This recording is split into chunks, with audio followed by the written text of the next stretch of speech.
Kanchipuram వకుడా silks నాణ్యత మా ప్రాధాన్యత. మదీనాగూడ, మియాపూర్, హైదరాబాద్ లో త్వరలో శుభారంభం.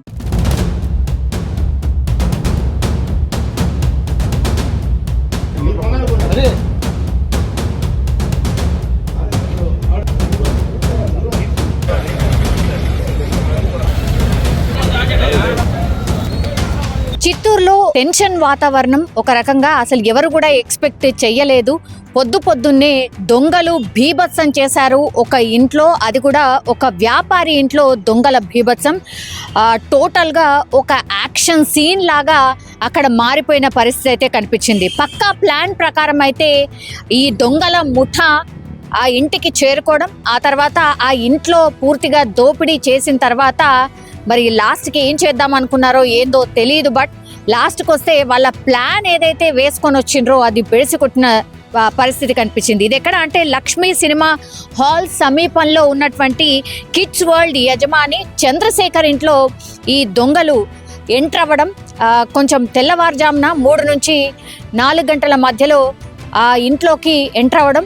అయితే ఈ చంద్రశేఖర్కి కొంత అలజడి రావడంతో ఆయన అలర్ట్ అయి పోలీసులకు సమాచారం ఇచ్చారు. టోటల్గా 6 మంది ఈ దొంగల ముఠా ఇంట్లోకి ఎంటర్ అయిన పరిస్థితి. ఒక రకంగా ఒక భయానకమైన వాతావరణమే. 6గురు, అది కూడా తుపాకులతో ఎంటర్ అయినరు. అట్లాగే తుపాకీతో బెదిరించడం కూడా స్టార్ట్ చేసిర్రు.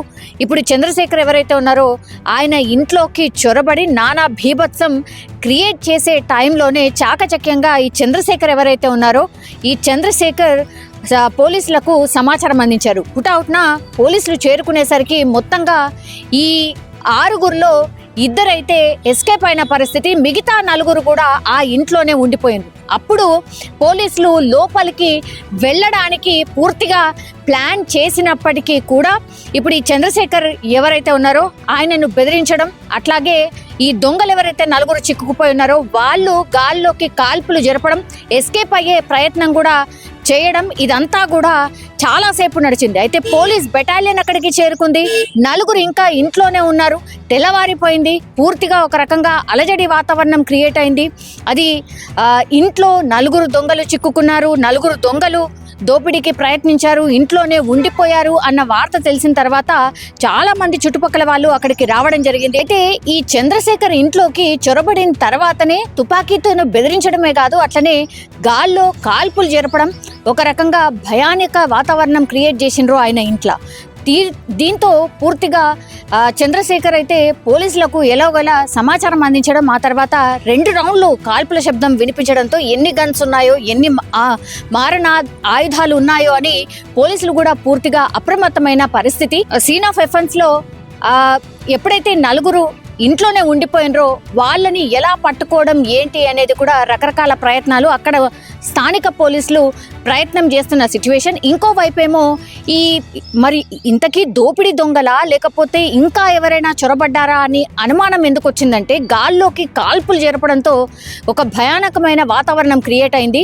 మరి ఈ కాల్పులు జరిపింది ఎవరు, దొంగలా లేకపోతే ఇంకెవరైనా అని అనుమానాలు రావడంతో పూర్తిగా ఆక్టోపస్ని కూడా రాష్ట్ర సర్కార్ అప్రమత్తం చేసింది. ఆక్టోపస్ ని కూడా రంగంలోకి దించింది. స్పాట్ లో ఆక్టోపస్ కి సంబంధించిన వాళ్ళు కూడా చేరుకోవడం జరిగింది. కానీ జిల్లా ఎస్పీ పూర్తిగా అక్కడ ఉన్నటువంటి సిచ్యువేషన్ ఏంటి, ఎవరు లోపలున్నారు ఏంటి అనేది కూడా కొంత అంచనా వేయడం, ఆ తర్వాత సక్సెస్ఫుల్గా ఒక 2 గంటల పాటు ఎట్లాగో అట్లా లోపలికి చేరుకొని ఈ 4 దొంగలనైతే పట్టుకోవడం జరిగింది. కానీ ఇంకా 2 ఎవరైతే దొంగలు పారిపోయారో వాళ్ళ కోసం వేట కొనసాగుతోంది.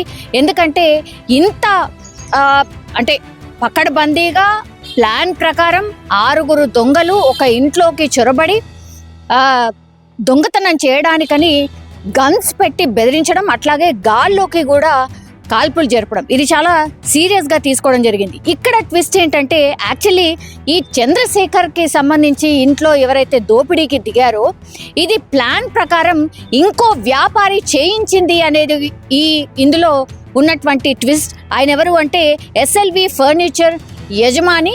మరో వ్యాపారి చంద్రశేఖర్ ఇంట్లో దోపిడీకి తెగబడినట్టుగా ఇప్పుడు ప్రాథమికంగా పోలీసులకు అందుతున్నటువంటి సమాచారం. ఆయన్నే ఇట్లా రబ్బర్ బుల్లెట్లు, గన్స్ అన్నీ కూడా సమకూర్చిండు.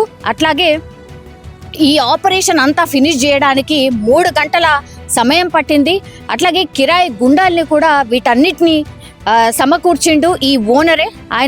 ఈయన ఎస్ఎల్వి ఫర్నిచర్ యజమాని.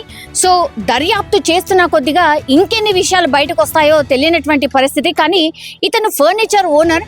మరి ఎందుకని ఈ చంద్రశేఖర్ ఇంట్లో ఇట్లా దోపిడీ దొంగల ద్వారా ఒక ముఠాను పెట్టి దొంగిలించాలనుకున్నాడు అనేది కూడా ఇప్పుడు తేలాల్సిన పరిస్థితి అయితే కనిపిస్తోంది.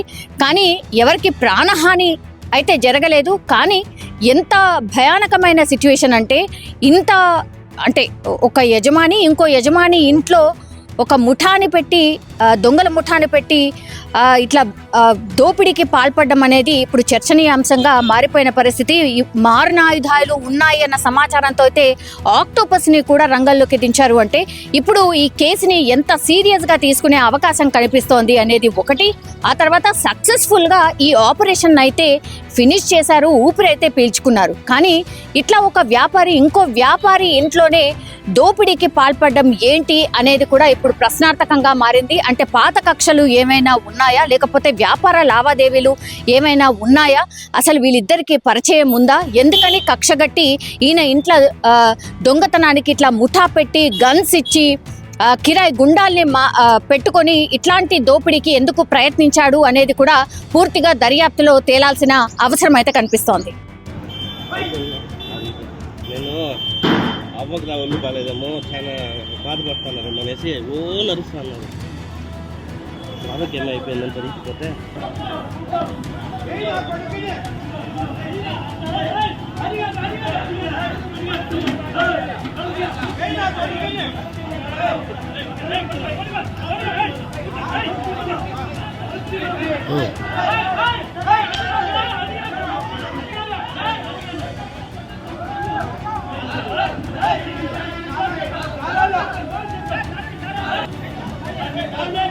అది ఆడ సరిపోతుంది.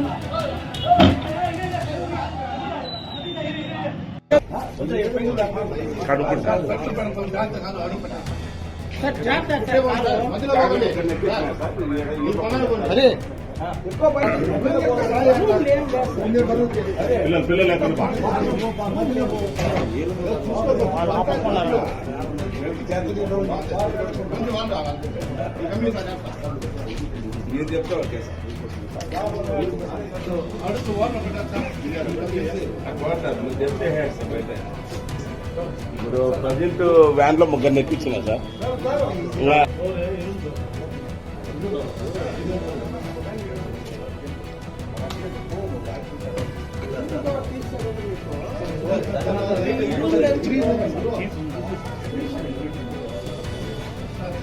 బ్యాగ్ ఇచ్చేయాలి.